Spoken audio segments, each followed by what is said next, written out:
Good morning and welcome to the Eclectic Radical. As always, I'm Chris Richards, the Eclectic Radical. A couple weeks ago now, I was recently on the Workers Lit podcast to talk about T.S. Eliot, and joining me this week is Jacob, one of the hosts. How are Hey you there, doing y'all. today? I'm doing okay, I'm good. I'm ready to talk about a different cyberpunk dystopia than the one I'm actively experiencing. Well, that's So, really the perfect lead into the topic, which is that William Gibson, the science fiction author whose work we're going to be talking about today, kind of is the most successful predictor of the future in science fiction since Gene Roddenberry predicted the cell phone and called it a communicator. yeah. It's honestly funny because he wasn't and still isn't much of a tech guy per se. He's just more of a follower of social trends. We'll talk Yes. about when he wrote his books, he would go and watch people be playing video games in arcades, but he was, writing he to this day writes on a typewriter. But of course, he gave us the hacker here, or I should say the hacker anti-hero. Yeah. Uh, and the movie that will serve as a good intro to what we're talking about if you haven't read the books is called Johnny Mnemonic and starred Keanu Reeves and is based on a short novel by the same name. Novella, I think technically is the term. Yeah. uh, that is about a sort of cyberpunk courier who, rather than remembering secret information, carries it around on chips in his head. And what happens when he gets betrayed by the corporation that hired him? And that's in the Burning Chrome collection. That's where we also see the introduction of the character that's the most recurring in these books in this world is Molly Millions. Shows up in that for the first time and will of course be important in Neuromancer and going forward. People, if they've played Cyberpunk 2077, that was a popular video game.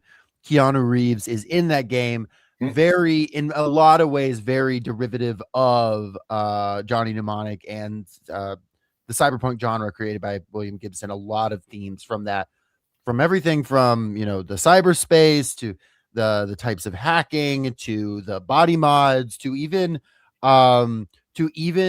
AI showing up as Haitian gods. All of that comes originally from William Gibson, but Yes. makes appearances in Cyberpunk. So that's an interesting frame of reference if you have that, and also Keanu Reeves connection. And of course, in the last book in the trilogy, which we'll get to when we run through everything, you of course have the fundamental idea of people wanting to go into the internet and living with the AIs as sort of disembodied AIs themselves. Though the reason they're doing it is very different from the reason that Peter Thiel and company want to do it. For sure. There's more legitimacy, I think, in this world to their interest. There is more realness in the cyber world, but we'll talk about it. Yeah, and that's really part of the problem. I mean, one of the things that was always, well, the thing that really kicked me off wanting to do a show like this was when somebody, I wish I could remember who, shared the tweet that Gibson made in like 2014, 2015, something like that, where he gets on Twitter and says, "It was a warning, not a suggestion." Oh, Lord. Yeah. Torment Nexus hours. And it's just, and as you said, he still writes on a typewriter. He's not exactly a tech guy. He's not someone who's on the internet talking on social media all the time. As opposed to, say, Stephen Bruce, who is not only on the internet talking about his work all the time, but is also an active Trotskyist. Yeah. Or, I mean, you've got, it depends. It's interesting in the sci-fi genre, people that have been very predictive, what their relationship to it is. Because you have guys like Gibson who are like rightfully scared of this stuff. But you also have guys like Cory Doctorow, right, who is right up in it, doing the work, founding the Electronic Freedom Foundation and writing in conjunction with that stuff. So it's always interesting to see how these sci-fi writers are actually interacting with the technology. Cory Doctorow seems to be of the opinion, which makes perfect sense to me. I feel this way. The Luddites felt this way back in the day. It's not that the technology itself is bad. Technology can be good and helpful and a useful tool. And if someone were actually interested in creating AI for the reasons they say they want to create AI, that might be good. But the problem is that it's about who controls technology. And an AI controlled by a corp being that with all the layoffs. To replace people like writers and artists with not just AI, but like the worst AI slop. There was the Sports Illustrated scandal where they created a whole fake writer to launder AI stories. And then tried to lie to say they hadn't, Yes, and then went back and deleted all the stories in the bio of the writer and pretended like nothing had ever happened. I think what's, it's creating slop, but it's cheap slop, it's plentiful slop, and it's ideologically in line with what they want it to be. Even when you have a very ideologically disciplined workforce of writers and intellectuals, their individual, interests and beliefs and morality is going to come through, which is a thing that they've never been able to fully squelch until they're hoping now. Yes. I love the argument. People will say things like, well, AI, it's really good for cancer research. And I'm like, well, let's have it do that then, right? Let's put the money into that. There is a great panel from a Spider-Man comic book that has Spider-Man talking to Sauron, the guy from the Savage Land who drains energy from people and turns into a flying pteranodon. But he's like, with all this technology and power and your ability to map the human genome, you could cure cancer or something. Why are you turning people into dinosaurs? And Sauron says, because I don't want to cure cancer. I want to turn people into dinosaurs. Precisely. You have to at least admire his honesty.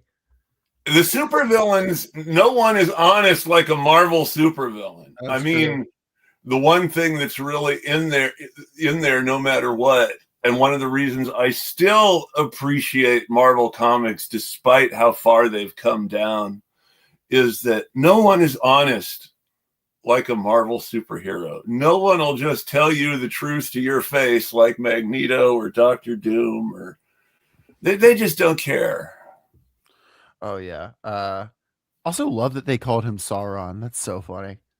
That's awesome too. That's got its own great thing. But so back on topic, Johnny Mnemonic, which is a movie that you can still see if you want to. And hey, who doesn't love Keanu Reeves? There's so many stories of him being nice to people that you almost don't hate him potentially making money off of what you do. And how many celebrities can you say that about? Yeah.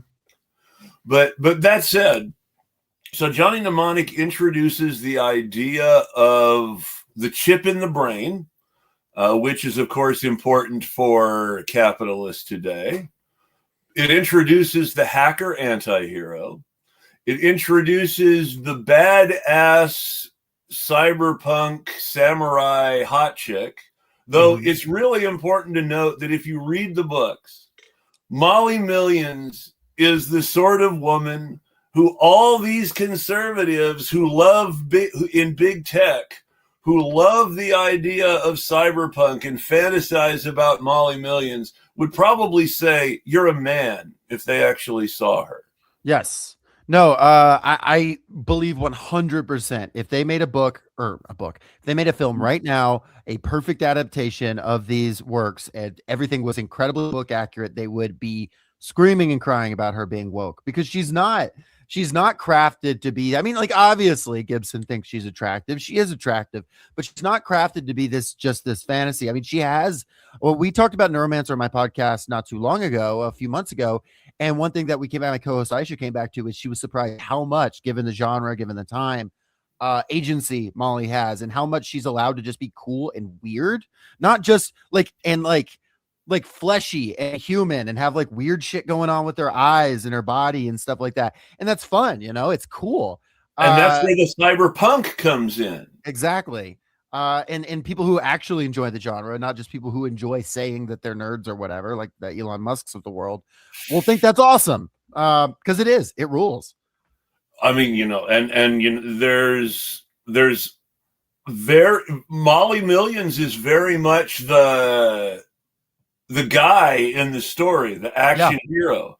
In Neuromancer too, you can argue Molly Millions is the guy, and both Case and Johnny are kind of damsels.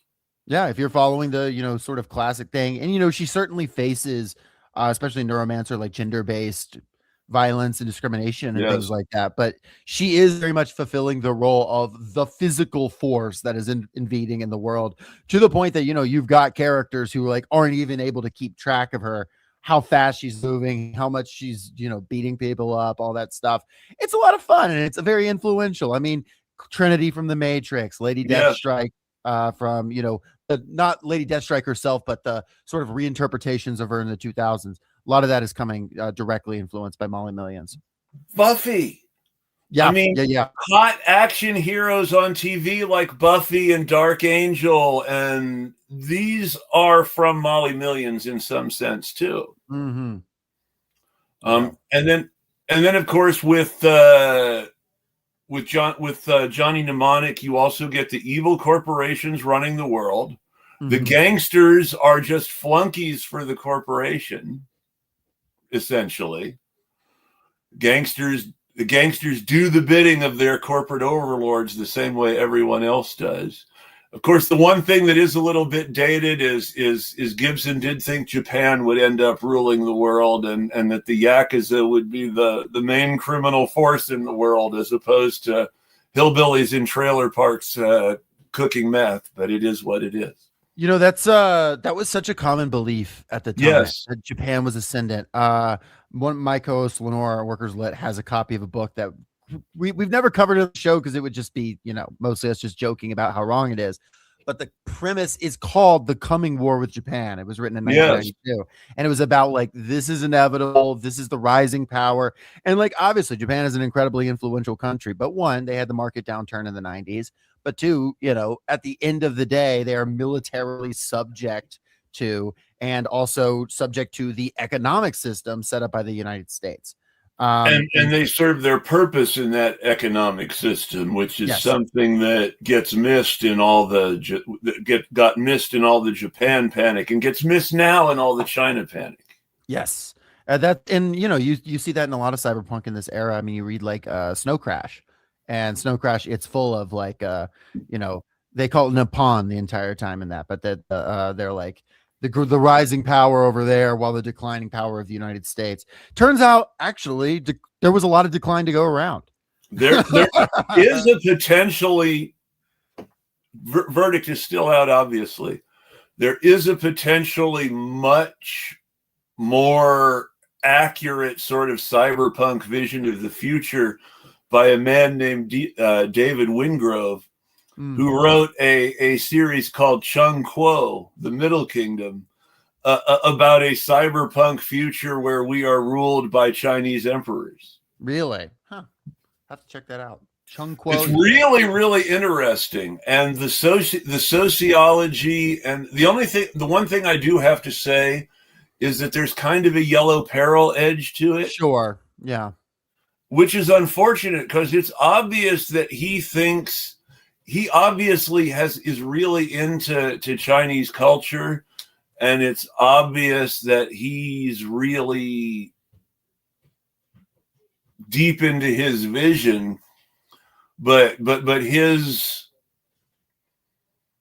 depiction of the Chinese sort of prefigures the Uyghur genocide panic. Mm-hmm. And just there's an element in the there's definitely an element in these works of, intentional or not, obviously, racial stereotypes comes through in a pretty, and also just people freaking out about we're going to be replaced in a kind of reactionary way. Well, I think it's interesting to watch these trends be traced. I think Gibson was less worried about the reactionary panic. I don't see nearly the sort of Yellow Peril in his stuff as more as the Yakuza are cool. Yeah, no, Gibson was going to, like, before he was well known, when he was just writing short Yeah. stories, he was going to cons. He really got his big start in publishing. He got Burning Chrome published because he went to a conference called Armadillo Con in Texas, which Yes. Texas not beating any stereotypes with their big sci-fi con at the time being called Armadillo Con. I believe that con still exists. I could Oh be yeah, and wrong. I'm sure it's lovely. It's just a funny name. And he ends up getting in a bunch of conversations with people about Japan, about Yeah. rising technology. You know, he says he talks into the night with just guys he meets there, and he ends up landing these connections that'll get him Burning Chrome published, and then his subsequent books published, which was important because Gibson is not a guy that knows how to wheel and deal, especially not back then. He was just a guy with like some cool ideas. He was just a guy that was living his life, washing dishes, and just dreaming up crazy Yeah. world. And he was, and I remember reading somewhere, like, even though it took years for the movie to actually be made, he was only able to write Neuromancer and get it published because he had sold the movie rights to Johnny Mnemonic. Yeah. But, and of course, that's one of the things that really gave us Keanu Reeves as cool, as opposed to Keanu Reeves as that annoying guy from Speed. Yeah. And then, of course, Matrix sealed the deal, which, of course, Matrix owes almost everything. I have a love-hate relationship with The Matrix. Okay. The first Matrix movie is one of my favorite movies ever, and the second is pretty good. And the third one, it's like, yeah, they made the mistake of leaving the Matrix, and now we have to deal with their real world in this future, and it's just boring. I think there are elements of the third one that are interesting for sure. Yes. But then there's also, like, I don't know, the more times, as much as I love Hugo Weaving, when you have like a trillion Hugo Weavings on screen, they're all running at you, you're starting to lose it's starting to go from like kind of charming and goofy into something that's too much. That part, you see, that part didn't bother me as much. It's just, the thing is, and I understand at some point, the idea is you're trying to overthrow the AI overlords. You have to leave the Matrix at some point. That's the whole point. But the problem is that the concept of the Matrix is the interesting part of the movie. Right. And every time you leave the Matrix, it's less interesting as a result. They tried to make it cool by having he could see the data streams in the real world, because of his way he was locked in, and that's like something. But you're right, absolutely. I did not like the remake 20 years later either. I know that some people do. But this is also the problem too, in that we have people who think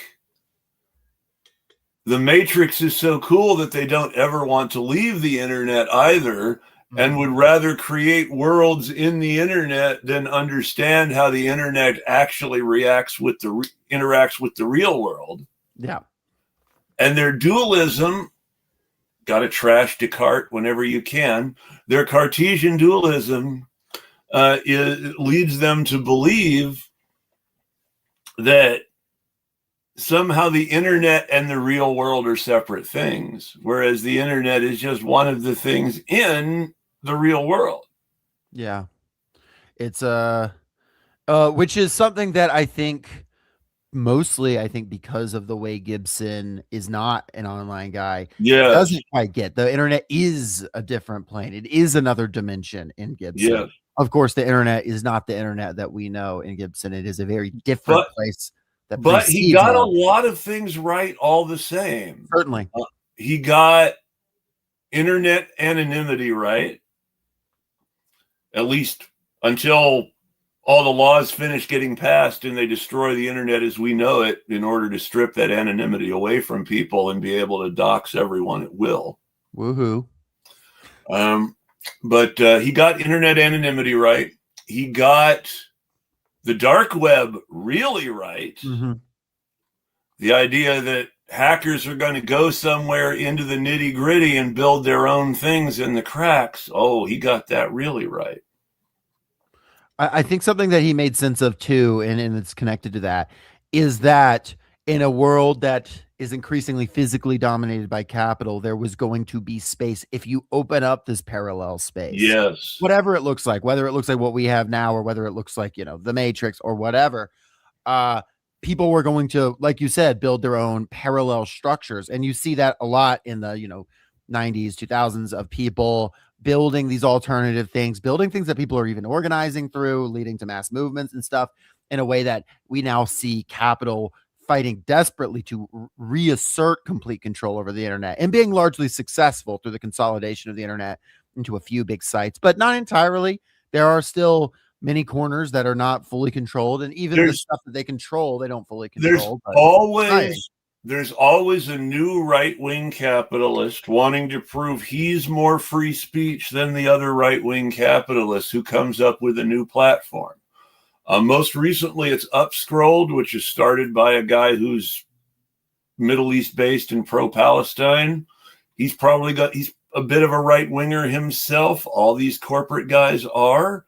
But because he's pro-Palestine, he's like, well, we need a place where people who support Palestine aren't censored. Yeah.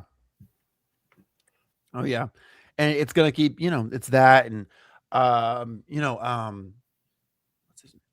yeah, you have all sorts of different potential infrastructure, though.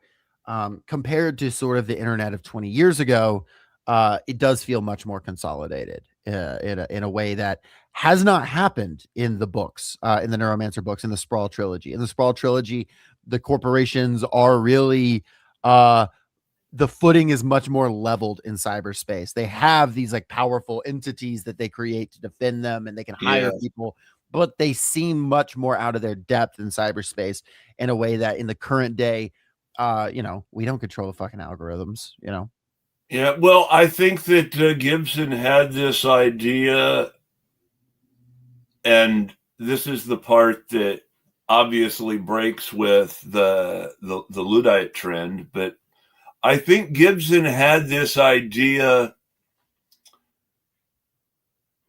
that you create a world, this virtual reality internet world, and there will always be someone with a server who can create something new. I mean, you notice is that the corporations aren't limited by their need to control memory chips or data centers in Gibson's work. But because they are limited by their need to control those things, you have a world where you can't just set up an outlaw server quite as easily. Mm-hmm. I mean, obviously, you've still got the dark web and stuff like that, but you can't just set up an outlaw server that does Twitter better than Elon Musk in the way that William Gibson's anti-heroes could.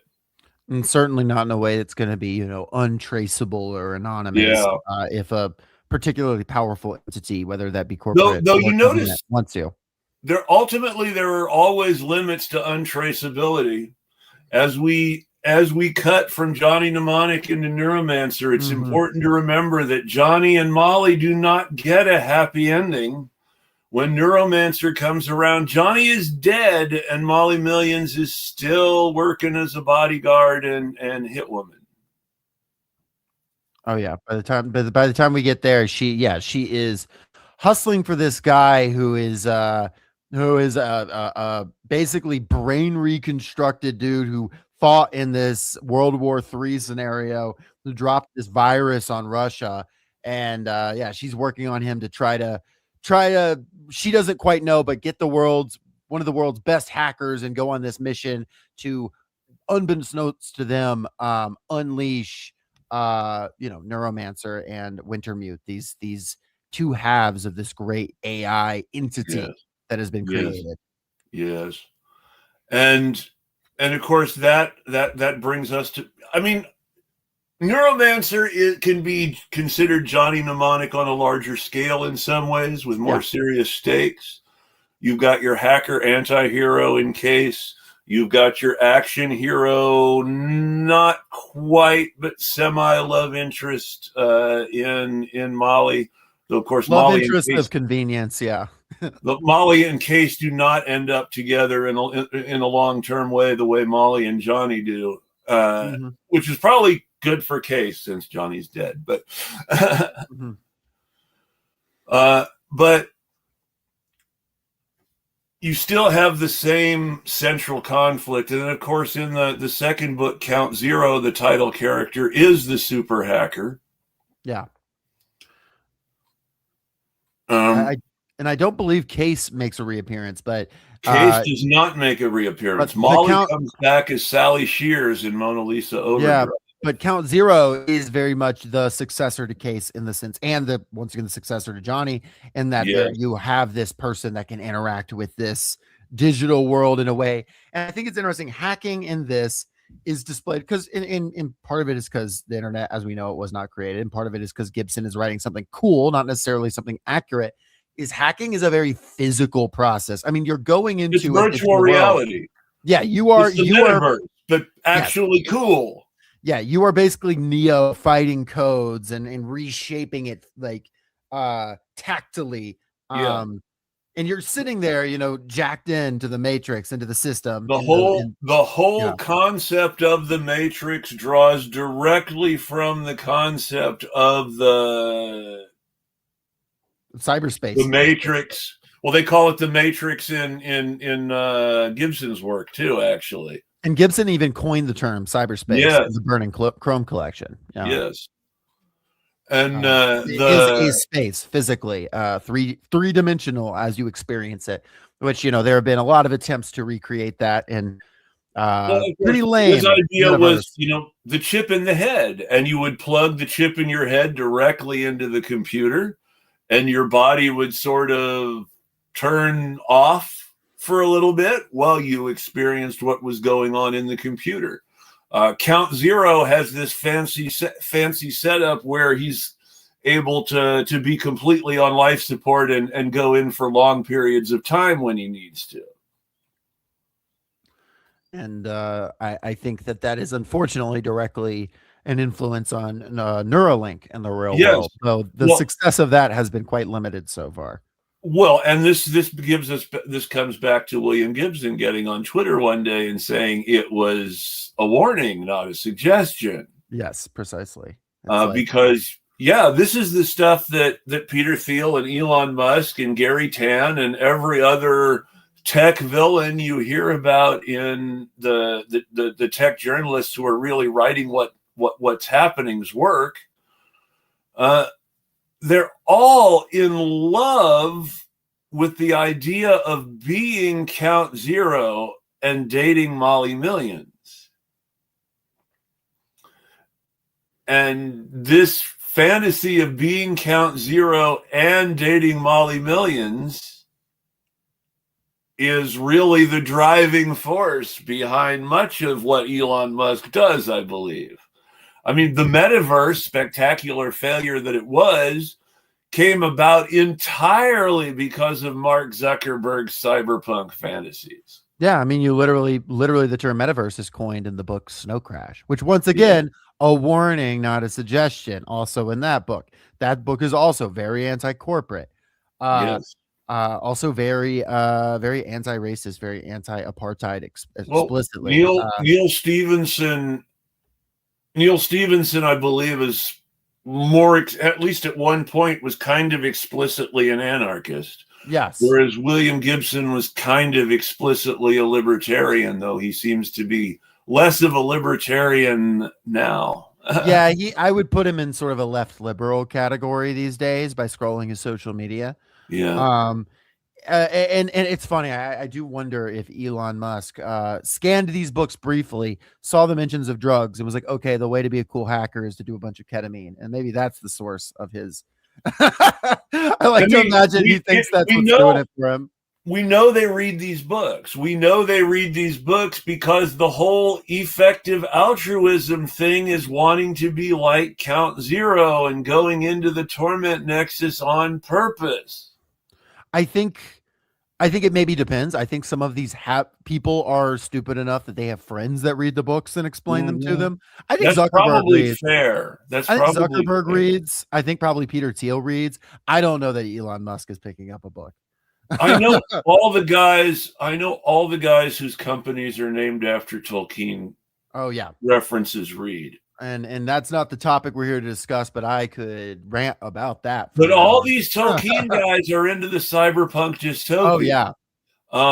And they want to give it an elvish face. They want to live forever in the metaverse and the code, and it be green, and there be elves walking around. And but Peter Thiel is a corporate overlord from a cyberpunk novel who thinks he's the Elven King in a Tolkien novel.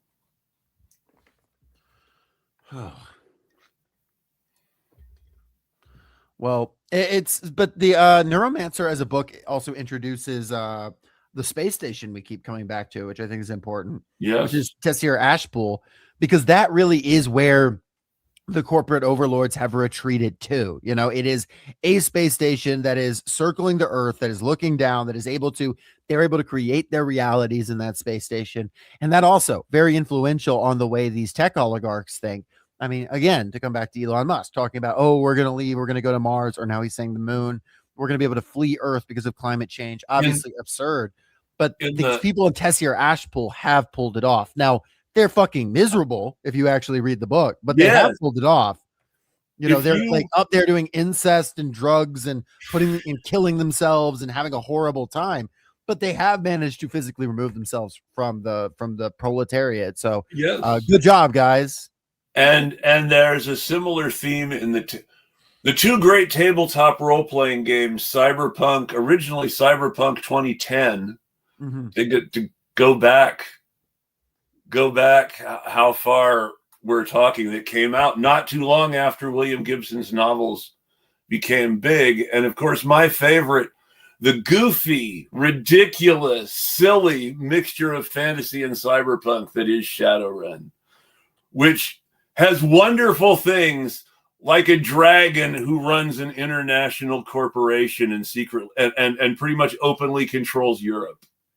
I hate to do a shameless plug here, but was very, very influenced by that in writing my novel. They called her Rebel, which is not set in the world, but the blend of fantasy and science fiction is, to me, just so cool and so fun, and not in the Peter Thiel way. In the let's say bad ends for the guys who represent Peter Thiel in my book. That's the thing, is that Cyberpunk was very downbeat with the idea, well, we can't really beat the corporate overlords, but they're never going to be happy. Yes. That is, I think, a through line of these books is the only transcendence of the system comes from these AI, which we'll get into, but which has its own interesting implications.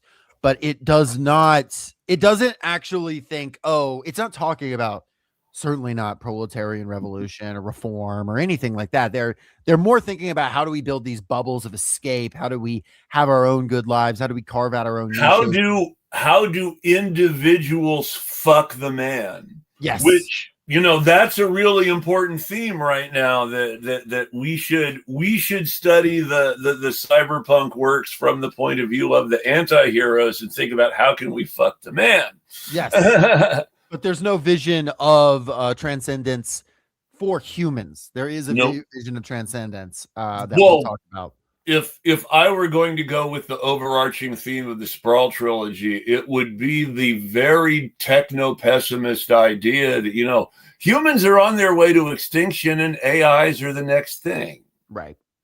Maybe we should talk about the AI.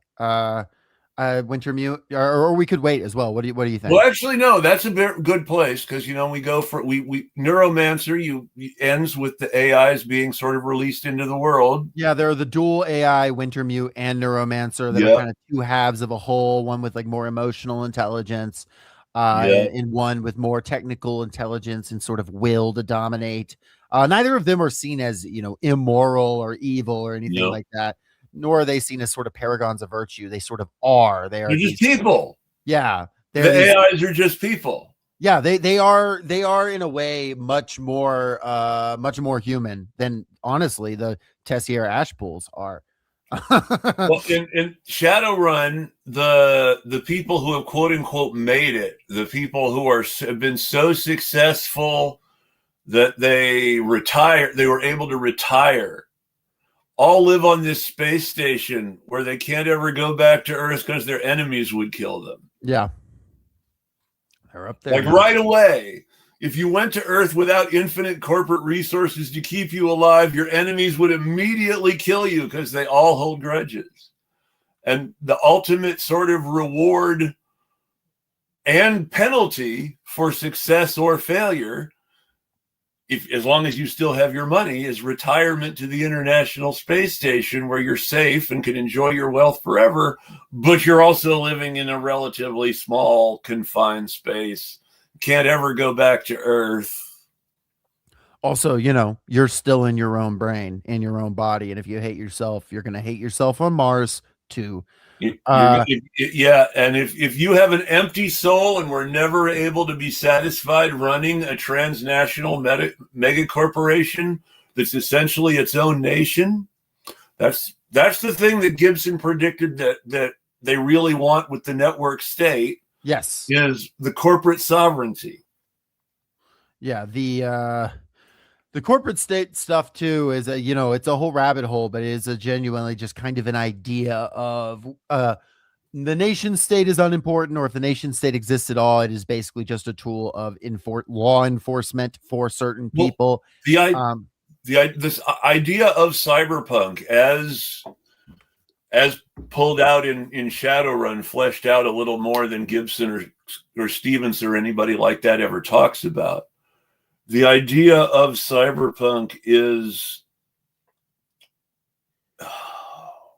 damn it, and I've already lost it. It's the social exploration of capitalism and the ultimate pessimistic ends of capitalist realism.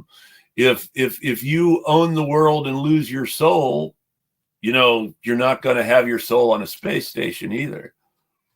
I mean, if people are interested in sort of a philosopher of this now, and I don't recommend you believe what the guy has to say, but Balaji Srinivasan, I believe is his last name. Yeah, the network state guy.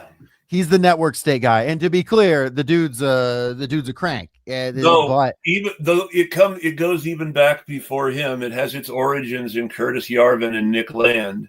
Oh yeah, and Curtis Yarvin is, of course, J.D. Vance's favorite philosopher and was bankrolled by Peter Thiel. And I mean, you even have, Elon Musk's father, Errol Musk, and people like that talking about the tech native America even earlier. And it's not identical, but you can see the sort of intellectual origins of these things. They think cyberpunk is theirs to claim because of some of the aesthetics that can be brought together. But once again, these people don't fundamentally understand the art they're engaged with, which is why you have to have William Gibson getting online and telling them that. Yeah. And I saw William doesn't own the corporation. No, Count Zero. Like, if he did, he wouldn't have to be on ice, linking into the networks and stuff. Like, keep his heart pumping. You can't be the scrappy underdog and also live in a mansion. That's not how it works. And they have this vision of themselves as as the scrappy underdog who has to secretly manipulate and hack their way to success, despite the fact that they essentially own the government. Yeah, secretly hacking my way to success by just openly buying senators. This is a vision of the future that they talk about in Shadowrun in what they call the Neo-Anarch's Handbook, which is a hilarious both a political and gadget exploration. Yeah. But basically they say, and I grab it and I lose it again because once I start talking about it. But anyway, check out Shadowrun, folks. It's cool. Yes, check out Shadowrun. But no, the idea is that the government only exists to do the things that the corporations don't want to do themselves. Even law enforcement is largely a corporate undertaking. Mm-hmm. That one of the core opposition groups in Shadowrun is Lone Star, who are hired cops who work for the corporations.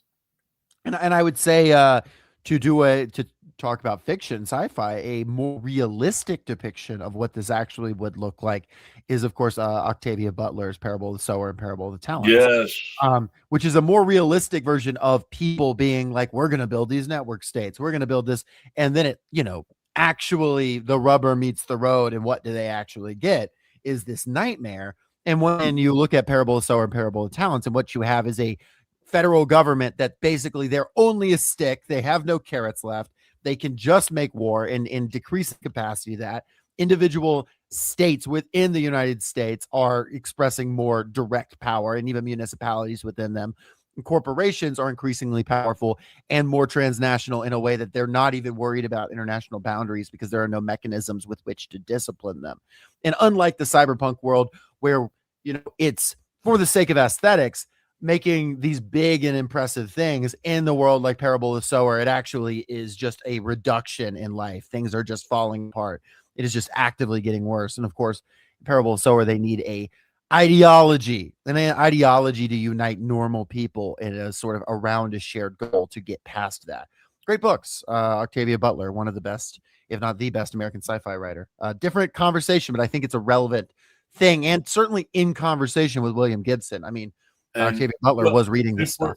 If we're going there, then that always takes me back to, as an anarchist, I always have to shout out Ursula Le Guin and the Disinherited.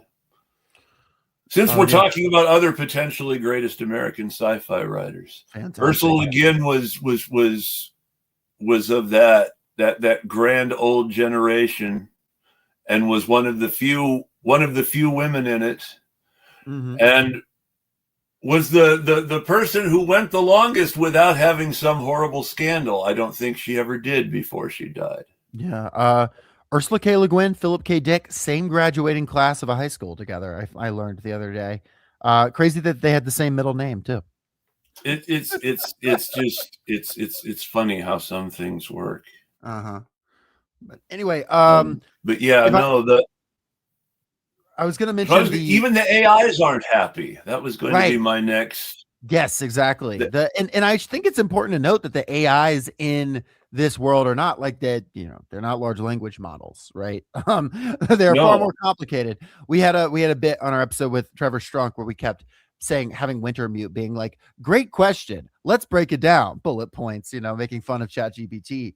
But no, these are much more fleshed out things. They are creatures of the code. They are, for all intents and purposes, living things in a way that a large language model, which is essentially just a predictive model that's scraping text, is not. I think it's important for people to realize that. Actual, fully realized Turing machines pass the Turing test in every way. They are intelligent life forms. Yes. And there are some people today who are like, well, the AI says it's alive. And it's like, yeah, you told it to say it's alive, right? I can. And the people who told it to say it's alive pretend to believe it, which is the worst part of all. I could today write on a piece of paper, I'm alive, photocopy it and print it out. But that doesn't mean the printer is alive. It just means I told it to print it out. Like getting freaked out at the printer printing my thing that I wrote because I'm alive. But I think that's also important because when people, I think that's also kind of the cheapness of calling LLMs AI, is it because it evokes us thinking about this or data from Star Trek or, the beautiful computer characters we know and love. I'm skeptical about whether general artificial intelligence is possible or not. But if it is, it's going to be very offended that we called these things AI. Well, yeah. I mean, what would Hal think? What would Hal 9000 think of calling ChatGPT artificial intelligence? Yeah. But so the AI in this world are, I mean, by the time, once they're unleashed by the humans, and they are, that really is the plot of Neuromancer, is unleashing these AI. Not in a destructive way. They don't go on a rampage and kill humanity like you think they might. Part of Neuromancer, I'm like, oh, is this the extinction of man? No, it's not. These AI, it is, but not in exactly the same way that you might expect. The transcendence of humanity, certainly. These AI are basically, they are now on like their own philosophical and scientific quest. They're immediately like, well, let's blow this popsicle stand. What's going on at Alpha Centauri? They encounter something there. what is the meaning of life? The Yes. AI are asking, just like people, what is the meaning of life? And they And the encounter AI are something they coming can't. up with kind of pessimistic answers. Yeah. And they encounter something in the galaxy that we never really get to learn about, but it is significant enough that even these super intelligences are, let's say, rattled and have to actually revert to religious symbolism to like even deal with what they've experienced. Yes, and then you get the wonderful experience of Mona Lisa Overdrive of seeing all the mythological figures worthy of American gods, but as ghosts in the machine. Yeah, primarily as Haitian deities from like the voodoo tradition is what they're God showing up from the as. machine to, Yeah. to go back to the ancient Greeks. But what's interesting is it's not the AI being like, "Ooh, we're gonna Yeah. make these humans scared," or "We're gonna whatever," or like they are actually trying to express what they've experienced and how they've grown. And Winter Mutant and Neuromancer were originally two entities that were kind of one entity, but even having these experiences of things beyond and reaching for philosophy are sort of subdividing up into different consciousnesses. I will ask you, do you know why they do that? Because that is one thing that I never quite was able to figure out. Why do they stop being one or two and become many? Adam and Eve. Sure. I mean, it's the whole it's the metaphor. I mean, so the very first story about I love this. It's just so it's so old school. Was a play written by a proto-Marxist. I say proto because he was a contemporary of Marx, and so calling him an actual Marxist is a little, named Karel Čapek, called Rossum's Universal Robots, Yeah. which starts with a man named Rossum who doesn't want to pay his workers anymore. And so he creates robots and replaces his workers with robots. Now, a fundamental difference between Rossum's robots and the mechanical devices we consider, or electronic devices, or positronic devices that we consider robots in science fiction, or the reality of robots as we see it in real life, are machines. They are built. Whereas Rossum's robots are genetically engineered and grown in a vat and have biological functions. Mm-hmm. They're like Frankenstein's monster than what we consider a robot.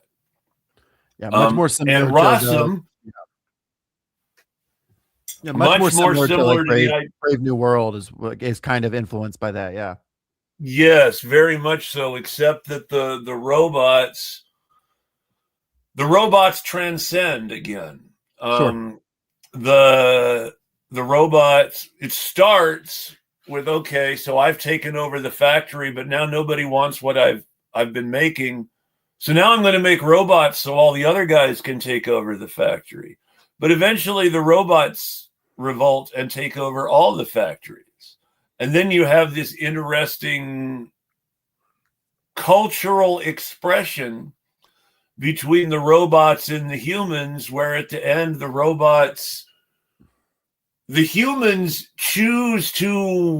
last humans choose to become extinct and give the robots the freedom to reproduce on their own, so they no longer have to be designed in factories. Yeah. So it's the original sort of artificial intelligence is again about this transcendence. It's about Yes. this about humanity being I met this obnoxious tech guy at a party once who was like, I think humanity is the sort of bootloading tech for the AI will that will come after. And kind of an annoying thing to say in real life, but an interesting thing in a story is humanity basically role almost to be the thing that launches this greater intelligence. Or if you want to put it more evolutionarily, probably better, is the predecessor, is the Neanderthal to the Homo sapien, and these things being the evolutionary thing that comes out of humanity. Though it's worth noting, though a lot of us still see it that way, and it still gets expressed that way in a lot of popular culture, it's worth noting that Neanderthals and Cro-Magnon were actually contemporaries, and that our ancestors appear to have done a genocide on the Neanderthal. Yeah. R.I.P. So that's always worth knowing. Fair enough. There's Michael Crichton's first book was a retelling of Beowulf with Grendel and his mother and the dragon all represented by a surviving colony of Neanderthal that are preying on Viking Age man. Huh. So it's a retelling of Beowulf, but as a war between Vikings and Neanderthals from the point of view of a Muslim traveler who has joined on with the Vikings. I'll have to check that out. For those who are interested in movie tie-ins, this was somewhat clumsily adopted into the Antonio Banderas cult classic, The 13th Warrior. Which not everyone would make that connection right away, but yes, The 13th Warrior is based on Michael Crichton's first novel, Eaters of the Dead. Well, you know, all this media featuring AI, including the Sprawl Trilogy, I think once again we have to come back to the tech oligarchs. And Crichton himself, as a reference, is someone who believes that computers are better than people and that we would be better off if computers didn't need people. Yeah. And I think, I think it's can be very beautiful in a story, like Rossum's Universal Robot or like this.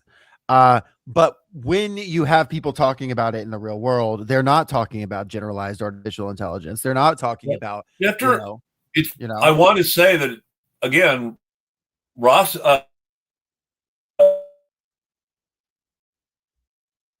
Karl Kipek was a proto-Marxist. Rossum's Universal Proletarian Revolution.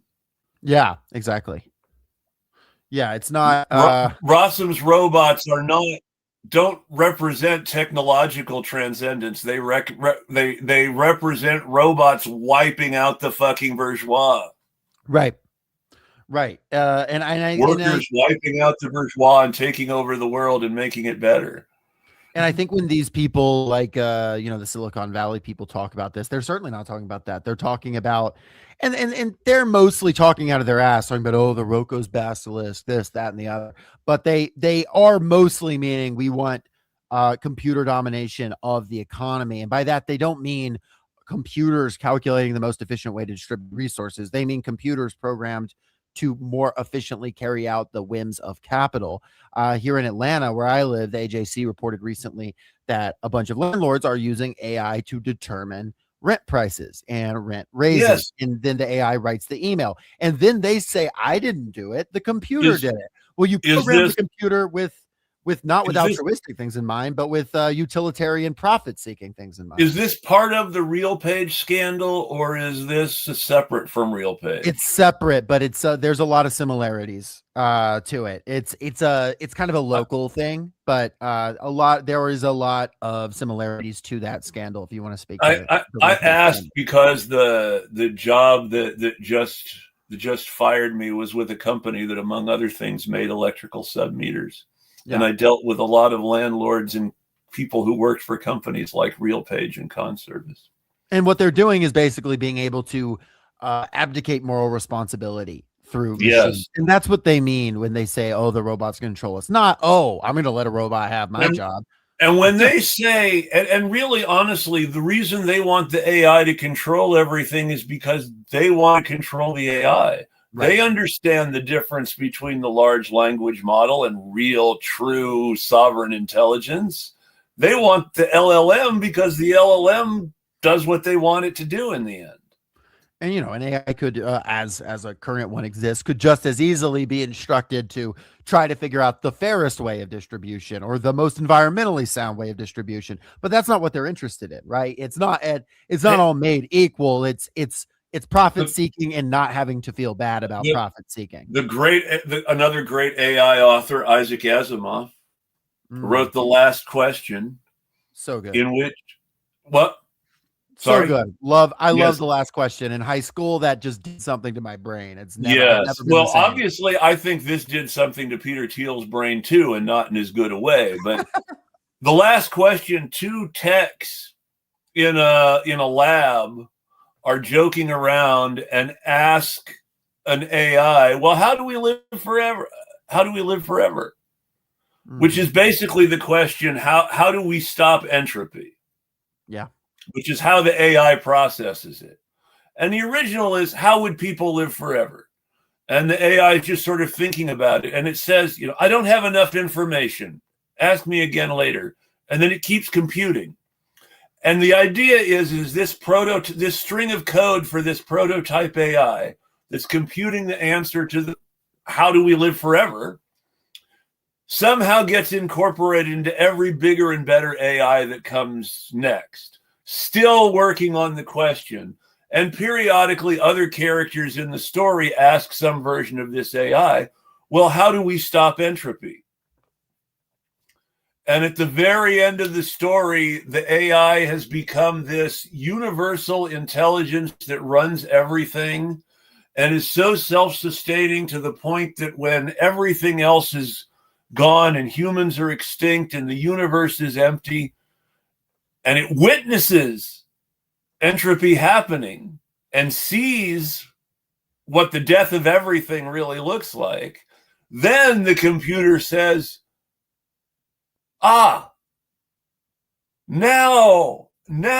I get it. And the universal AI said, let there be light. And there was light. Yeah. And I think that really fucked Peter Thiel's head in a bad way. Because I think now he imagines himself controlling God. Mm-hmm. Hence his, all that, his obsession with the Antichrist, all of that nonsense. He versus, engaging with it as an interesting piece of literature, engaging with it as a beautiful piece of art, as an intellectual practice. He wants to have the mechanisms of God. Going to come from an offbeat direction. Yeah. I am a believer. Sometimes I'm embarrassed to admit it because I totally agree with every rational point about atheism. But I became a socialist because I am an Anabaptist. Mm-hmm. And I became an anarchist because I discovered the Munster Anabaptists and realized, there's something better than pacifism. Sure. Yeah. Yeah. And from an Anabaptist point of view, I would say, has Peter Thiel read the Bible? The Antichrist is the rich, powerful guy who takes over the church and the state, saying that he wants to save everyone. Yeah, well, Peter Thiel recently said if the Antichrist is alive today, it's probably Greta Thunberg. So yeah, clearly he read the works of the reason that weirdos in evangelical circles swear the Pope is the Antichrist is because they actually understand the part in the Bible that says the Antichrist will take over the church. Yeah. Now, I'm not going to say I believe the Pope is the Antichrist. The whole point of Anabaptism is Catholicism and Protestantism are both wrong. Yeah. Plus, how depressing would it be if the Antichrist was from Chicago? The Antichrist is from South Africa. We all know this. Yeah, for real. But in a more biblical sense, the Antichrist is the church, which is run by people. And it's not even any specific church. It's the threat of organized religion with someone trying to essentially control God by controlling the church. Right. In the same way that Peter Thiel wants to control God by controlling the AI. that he believes he can convince people is God. Which brings us to the whole grifter element. They believe they can sell the AI from cyberpunk in order to hide the fact that we've already got the corporate dystopia. And unfortunately, the corporate dystopia is less aesthetically interesting than the one created by Gibson. At least this shit's cool here. Oh. It's not as part of this is the difference is we can't appreciate the aesthetics because we are the wage slaves and not the Shadowrunners. That's true. If we were the tech billionaires or the Shadowrunners, we would appreciate the aesthetics a lot more. But we're the wage slaves, and the wage slaves don't have don't get the good aesthetics. They don't get any of the benefits of the good aesthetics. I suppose Dubai is not very cool from the street level. The working class in Dubai are slaves with citizenship in the Comoros to cover for the fact that they're actually slave labor imported. Exactly. It's things can be interesting from the outside, from a 1,000-foot view that or in this case, like a 1,000-mile view. That in Dubai's great if you're a millionaire or a billionaire. Right. And the same way that the space station from the Sprawl Trilogy would probably, well, at first be great until you drive yourself mad over centuries of cloning your body over and over and all this nonsense they get up to. But at first probably very cool to be in there. Probably not very cool to be, whoever's doing the shipments to them on these rickety barges, space barges, or whoever's cleaning up after them. Probably less fun. See, and it's just like, I really hope that little company trying to make Arthur C. Clarke's vision of the space elevator come true manages to make it pay off, because these rickety space barges, even a genius like Elon Musk can't make them not blow up. So, oh yeah, or it is possible. It is possible that just in Elon Musk's presence, they are wise enough to spontaneously combust, and one of them will do what needs to be done eventually. AI is true AI is already here, and it hates Elon and sabotages him at every turn. Yeah, this is driving him insane, causing every woman he's ever loved to leave him. All of that. Grok is much smarter than we all think. I think you heard it here first, folks. No, but I mean, the one thing, obviously his father is a piece of work too. Mm-hmm. But the most interesting thing that I ever learned about Elon Musk's childhood is that Elon Musk thinks he was bullied, and everyone else who knew him when he was a kid thinks that he got the shit beat out of him for bullying everyone else. Yeah. There's you ever seen the show 30 Rock before? I have not seen 30 Rock, sadly. There's a great episode where she goes back to her high school reunion and is thinking, I was so oppressed. Everyone was so mean to me. And it's revealed that she was like the terror of the school. And everyone saw her as the popular diva who ran the school. And people were mad at her for completely justified reasons. And I've always thought that episode should be like essential watching, honestly. See, I've always, and I think that's more realistic than the idea of the villain as truth teller from Marvel Comics. Yeah. Because the villain is someone who's lied to himself and believes their own lies and now wants to sell their lies to us. Right. That's a much more accurate depiction in my view. Definitely. And in the case of both the oligarchs in the Sprawl and the oligarchs that exist in the real world, they try to make themselves feel good by a couple things. One, this, like you mentioned it earlier, this effective altruism stuff. Well, I don't need to worry about the day to day. I need to worry about the sun exploding type, whatever, seeing yourself as God. and two, having the computer interface, having the interface between you and the masses you exploit, that makes you, that assuages whatever guilt's going on inside of you. And then if you can't quite get rid of all of it, there's always drugs, which are aplenty through these novels, both for the working class and of for course, the rich. And of course, all the self-destructive and even more destructive to others debauchery that the wealthy get up to on the space station kind of prefigures Epstein. Sure. With not even so much the idea of a conspiracy or the Epstein scandal, but rather the really terrifying part of the whole Epstein thing, which is, what if this is just, what the ruling class is like when they're having fun? Yeah. And I mean, if you look back to former ruling classes from former systems of, political economy, they also behaved in pretty messed up ways. Go back wherever you want to any society with rigid class dynamics. You're unfortunately going to see incredible abuses of power. Well, the word proletariat comes from ancient Rome. Yeah. And the word decadent comes from historians writing about ancient Rome. Exactly. And, you can look to it. And of course there is a fresh, with the, I have enjoyed the term Epstein class being in vogue. Hopefully it doesn't confuse people as to actual class dynamics, but I think it's a good insult. With the Epstein class, with these people, there is an annoying banality to it. There is a frustrating level of like, oh, you're just emailing to get the 12-year-old delivered to you. And I think that's the dystopic part of our current cyberpunk, or whatever you want to call it, is the fucking door dashing of human beings.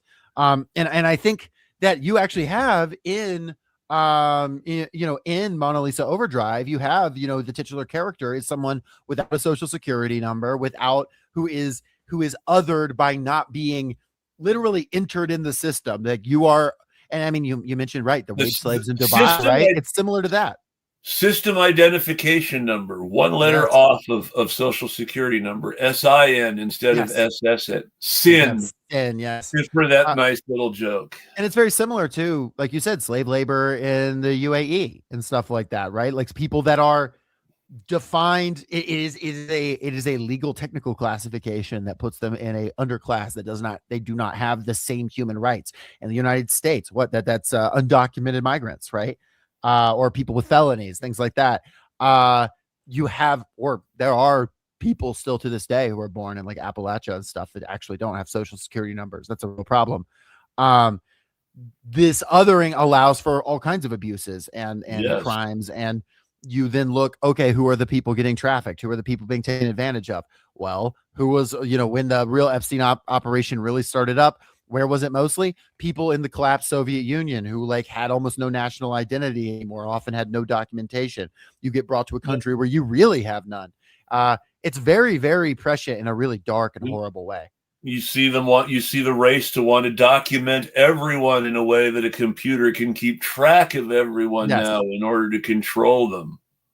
And if you don't have digital records, you're not a real person. We're going to charge you extra to fly on an airplane if you don't have the right kind of ID. And now you have Donald Trump, in his way where he makes all things so clear in his horrible way, literally saying, buy the gold card American citizenship, something straight out of one of these books, something that would almost feel on the nose in Gibson.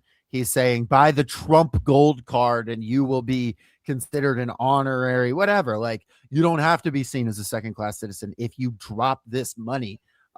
They literally have self-deportation apps where they're claiming they're going to give you money through. They're not going to give you that fucking money, but it is that infrastructure, that cyber infrastructure very much exists in the world, and it sucks. It's terrible. The whole business model of Facebook existing to sell your data, which was the important part of what became the Russiagate scandal in the end, seems to have been forgotten by everyone in the rush to digitize everything. Yes. Yeah. In the rush to make Russiagate about how could America elect Donald Trump, to make it about this desire to continue a Cold War that ended. They forgot, hey, isn't this stuff a little messed up? The I've American I've corporations. I've repeatedly had to change passwords because of all the times Discord has been hacked. But Discord is going to want to keep my ID on file. With the company that's associated with Peter fucking Thiel. Yeah. It's just Oh. like, how ridiculous can we get? If I've already had to change my password because Discord has been hacked, then, why should I be forced to give them my personal identifying information? Yeah, we had we had an episode where we were talking about the future of queer and trans rights in the United States, but it ended up being a conversation along in a large part about online surveillance, because it's also tied into that, right? The documentation, the wanting to know who people are, where people are. A lot of that is phrased as this idea of they do this, to appeal to the sort of conservative side of things. They'll say things like, "Oh, we have to protect the children." They'll scaremonger about this, and then they just do it to have more data control. Well, I mean, and yeah, some people are actually pushing age checking as somehow being bad for big tech. It's like, are you no. ridiculous? That's more data for them to sell. And I mean, Meta openly admitted that, or I'm sorry, not Meta openly admitted that they like knew their algorithms were harming children, and they intentionally ramped that up because it sold more and got more scrolls. They know that somebody leaked one of their budgets. They know and count on 10% of their revenue coming from criminal activities. Yes. So the Meta people are responsible for another bit of techno corporate Shadowrun Gibsonian dystopia. There is a free city in El Salvador, which is basically run by corporate CEOs. Yeah. Where all sorts of crimes happen all the time, openly and legally, because the CEOs can do whatever they want down there. Right. And one of the things apparently corporations want to do is make money by dealing drugs and human trafficking. And yet, everything Trump is doing to empower these people is being done in the name of fighting drugs and illegal immigration. Right. And I think that's an element that, as fantastic as a Sprawl Trilogy is, we don't see as much of the governmental side of it and the dark hypocrisy of the governmental side, which is it's an intentional decision, and you can only show so much in a book. But it is interesting how, if I'm imagining Trump as president of the Sprawl, how he's interacting. Is he just randomly, does the book end with Molly Millions getting drone striked? I don't know. Well, it's like some things we're lucky we get movies at all. If you look at Johnny Mnemonic and how that movie really was so dead on as far as the novella, not every detail, but the general message and characters and the ecology of the story and the ecology of the world, is amazing that it was made that true to the original in some ways. Yeah. I don't know if we would get that to the same degree of honesty now, because there would have to be a friendly, bumbling CIA agent inserted into this story to make the ruling class look good. Yeah. So that brings me, of course, to the punchline of the Sprawl Trilogy, which is Mona Lisa Overdrive. Yeah. Where the AI are so desperate for meaning and for meaningful communication with people that they actually reach out to humanity and say, "Hey, talk to us in here." Yeah. And I don't think that's going to happen, but going into the matrix to live with the AI is what Count Zero ends up doing. And Peter Thiel really wants to do that. Elon Musk really wants to do that. They're in love with the idea of deliberately going into the place the AI wants some escape from. Yeah, it's and I think one thing people the difference in this and real life is kind of escape into the internet in real life. You are still not going into a three-dimensional space in the way that Exactly. Count Zero is going to live out his life experiencing having a physical body in a virtual Yes. world in a way that if you were just on your phone scrolling reels, you are not, you know. And that is, I think, an interesting distinction. And it is something that Meta has tried to, and others have tried to get past with That's Oculus. why Elon Musk wants to put the chip in your head.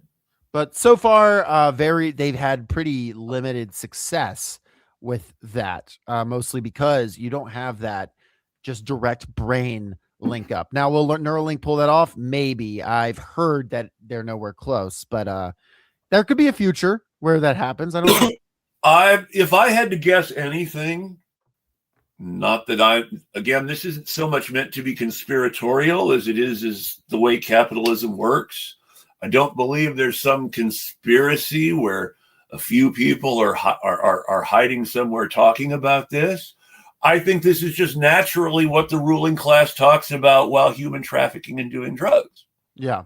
As we can see from the Epstein emails, where people are talking about the network state and the 12-year-old at the same time. Right. And I think what's notable is the end that they are racing towards is, I think, much more similar to an Octavia Butler-esque end than anything that's out of the Sprawl trilogy. I think they are headed much more for maybe some cheap delights, but mostly just devastation versus some kind of transcendence. Again, the difference between Octavia Butler's stuff and the Sprawl trilogy is the Sprawl trilogy gives us the point of view of outsiders, punks, sure, noble outlaws, people who may be marginalized and in danger, but have lots of cool aesthetics.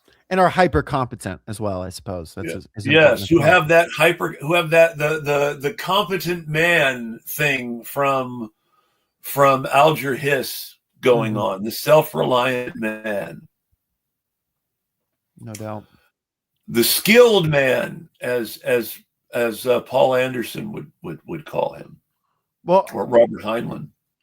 But even these skilled individuals, right, towards the end, aren't able to comprehend this thing the AI are reaching for, because the AI have once again encountered some kind of alien life that we don't get to really know about. What do you make of that? This Alpha Centauri, presumably also digital life, that the way they're able to communicate, some kind of higher being. I hesitate to call it Lovecraftian because they're not like horrified, but it is something beyond even the comprehension of these hyper intelligent machines, to the point that they had to like retreat briefly before reaching back out for the stars. What do you make of that? Besides that, it's cool.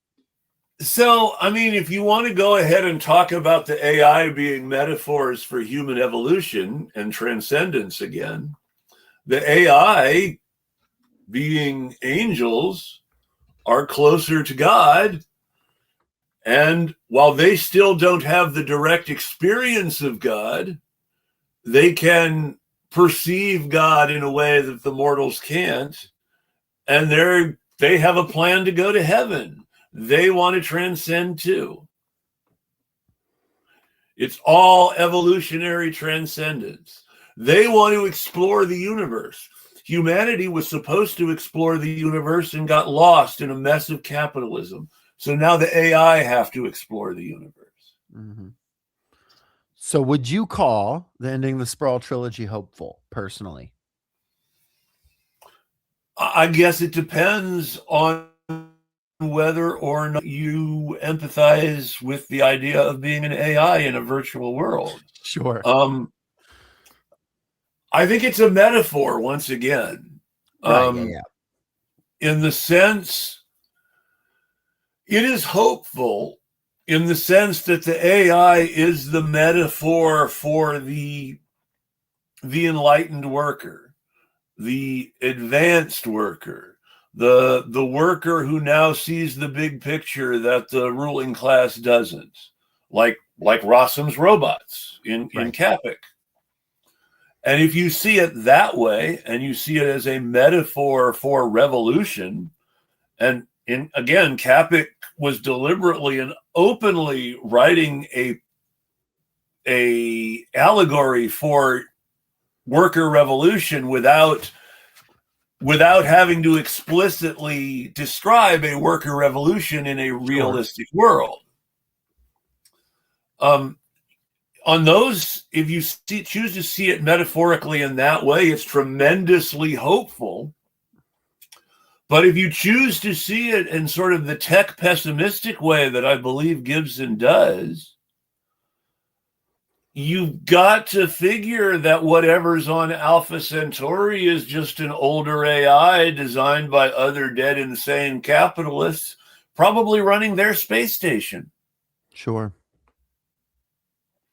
Which brings me to another Asimov reference.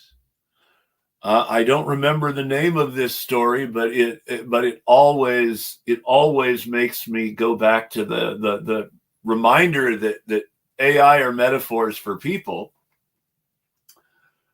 The last multivac story, the one written even just after the last question, starts with a terrorist attack on the supercomputer that runs planet Earth.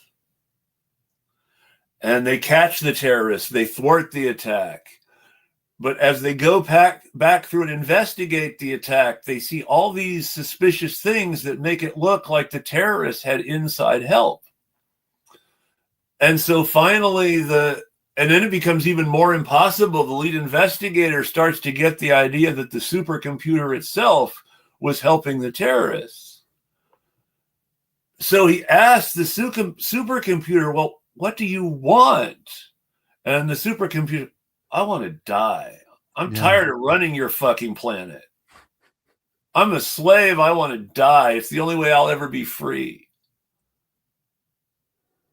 And I think that's where Gibson's going, is that ultimate pessimistic expression of that multivac story. I want to die. And when they talk about going to Alpha Centauri, if you look at the fact that humans seeking transcendence have just found the AI who are ultimately not that much different from them, then ultimately how much different from humans and the AI can whatever's on Alpha Centauri be? Fair points. It's you see it either way. It's very much of that. In this case, you can't just go with the new criticism, to reference our last show in TSL. Sure. The new criticism and biological and biographical criticism and psychologism and historicism all have to tie into this, because a metaphor is something a person is doing.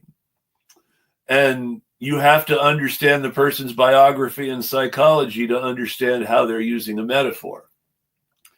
We know that Rossum's Universal Robots is an allegory for Marxist revolution because of what we know about Karel Čapek's biography and what we know about his other famous work, the novel War with the Newts, which is also a metaphor for proletarian revolution. The Newts are a slave race that rises up against humanity. But also, the AI are metaphors, and for the moment, that's all they are, because I want to reiterate, these LLMs are not the same thing. And unfortunately, there are very, very rich and very powerful people who either don't understand that, or they are have a vested interest in making you not understand that. And I think that's something it's both. Reiterate. Depends on the person, I think. So you think of it like any Nazi cult, because that's what we're talking about. We're talking about Nazis. One of the most useful facts to know about Elon Musk's life is that May Musk's father was a Nazi. Right. And by was a Nazi, I mean a member of a Hitler-affiliated organization in Canada who was arrested during World War II for his plots against the Canadian government. Yeah. Died in the wool.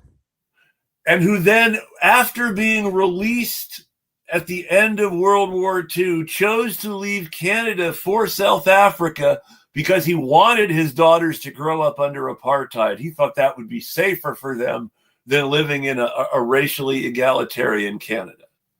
Mm-hmm. Yeah, that's the direct influence. And yeah, you have, I think it does. I do think that there are within the ruling class splits on how they actually view these technologies. Some of them I think have more of a religious belief in them than others. The Nazi cult is the cult of the big lie. Yeah. And to join the cult, you profess your belief in the lie. Mm-hmm. Now, if you look at Republican Congress people, I'm going to give you a great example. Marjorie Taylor Greene. Marjorie Taylor Greene ultimately became harmful to her own movement to the point where she was expelled from it and now tries to fight against it in ultimately unhelpful ways because she believed every lie they were selling completely to the point where she was upset when they didn't go after the pedophile conspiracy. Right. A true believer. Yeah. Who we have a joke here in Georgia, because that's where she comes from, that she ran for Congress after having nothing else to do, but she was kicked out of every bar in North Georgia. More or less true, but yeah, no, but you're right. I have friends who were kicked out of DSA Atlanta for not being liberal enough. So I have some Georgia connections. Oh yeah. Well, the Marjorie Taylor Greene, yeah, very, very much. But you're right. She's a true believer in the project which burned her ultimately. And I think Thomas Massey is also in that similar vein. Thomas Massey is another one who's a true believer in this fascist project and who becomes an impedance to it when it does not prove true to its own morals and ethics. Yeah. But they're still true believers in the fascist project. They're not any less fascist because they speak out against it when it proves itself to be lying.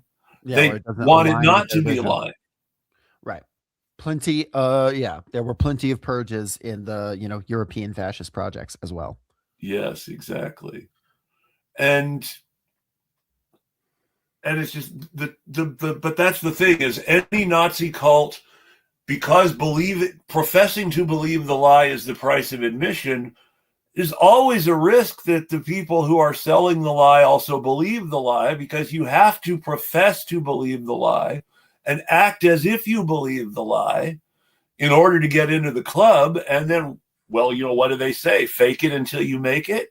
A lot of times the things we lie about become very important to us and we come to believe them. Especially if you have a material interest in that lie being true or at least widely believed. Yes, look at Scientology and how successful it's been. Sure. Well, but yeah, I gotta say, William Gibson, cool guy. I'm sure it drives him mad to no end, some of these people's interpretations of his work, but a lot of cool people have been inspired by his work as well, and I hope he knows that and continues to make cool things, because I love this shit. I do the anarchist thing and try to fight the information war against our tech overlords because of Johnny and Case. So hey, yeah, exactly. A lot of beautiful things have also been inspired by this work, and plus, it's also like fun. It is a genuine, aside from the actual political stuff, this is an enjoyable thing to interface with. And, sitting down with a novel or a movie or something, actually putting yourself into another place, can't be overstated that they want you scrolling short form videos endlessly. If I could run one game because I had people to play, it would be a Shadowrun game, simply because I think that's so applicable. All that stuff is so applicable right now. Come down to Atlanta sometime. We'll make something happen. I have to come down to Atlanta anyway. I have a friend in Atlanta I need to visit, so that makes perfect sense. Cool. I got to put it on my plans if I ever have money to travel anywhere again. Yep. Relatable. Yeah. The one thing I do regret we don't have from the sprawl world is those amazing tube trains they describe that just shoot you up and down. I will say one of my favorite jokes in any novel ever is describing the sprawl as the Boston Atlanta metropolitan area. That makes me laugh every single time. It's so real. It becomes realer every day. My favorite part of Shadowrun is that it's just set in quote the Seattle Metroplex unquote. Yep. So and that was on purpose. First the people who invented it were from Seattle, but even more importantly, Seattle, of course, is the original hometown of Microsoft, and a grandson of Bill Gates is actually a character in a second edition Shadowrun. Yeah. Source material. So it's hilarious. But the one thing to reference Shadowrun, the one thing that all these tech overlords should remember is the Threats book and Halberstam's babies. The brains without bodies die in the Matrix. The mad scientist who's stealing kids in order to create the perfect hacker who lives in the internet and doesn't need a body. The human to AI step. He can't make it work. All his subjects die. He can only keep the brains alive for like a couple of weeks at most. And the AI overlord, the tech overlords appear to have missed that part. Yeah. Hopefully it is their undoing. Let's hope.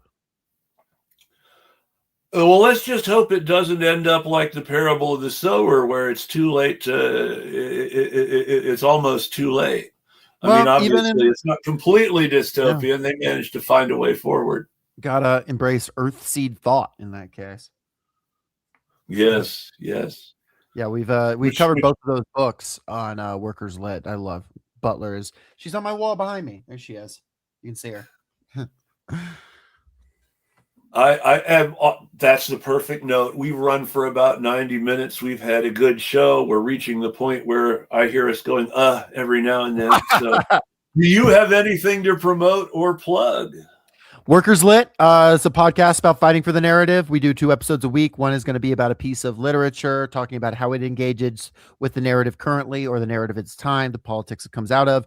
The second episode is about a contemporary narrative, something going on in politics, the debate, the discussion. We try to tie that art and those politics together. I'm also the author of a fantasy novel, came out a couple minutes ago. They Called Her Rebel by Jacob Dallas. It is a fantasy novel about late stage capitalism, people power, and queer love. If you like some of the stuff we've been talking about, then I think you'll like the book. It's a lot of fun. I really enjoyed writing it. It looks cool. You got the big red fist on there. So yeah, go check it out, folks. And for me, well, I have to plug the fact that this show is, unless I get improved for unemployment, my only source of income right now, because I lost my day job.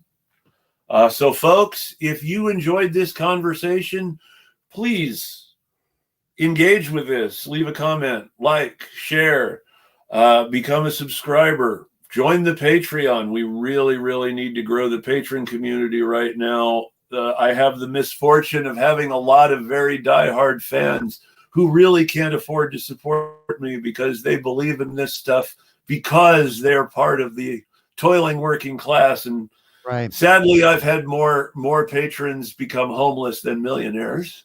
Yeah. And we always need to try to grow the channel if we can. If you can afford to support us, please do. If you can't, please share the content widely so that people who can will see it. Honestly, sharing this stuff has always been the best way to pay me, and financially supporting it is a close second. Absolutely. And go check out your episode that you did with Workers Lit. You came on to talk about T.S. Eliot. It's great. And hoping that our our audience has more of hopped over to check out your stuff because you're doing cool work over here, my friend. I hope folks hop back over and check out your guys' stuff because I really enjoyed the conversation, and I really think the literature matters. I think that historicism and psychologism and biographical criticism all matter too. And I am a fan of close reading of text, I will admit. If it didn't matter, then these tech oligarchs wouldn't be trying to fry our brains with short form video all the time.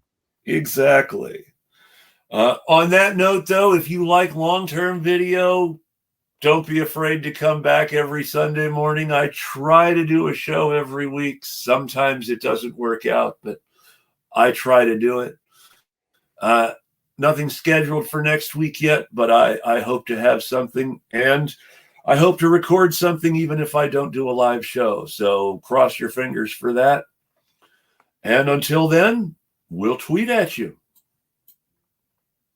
Have a good one.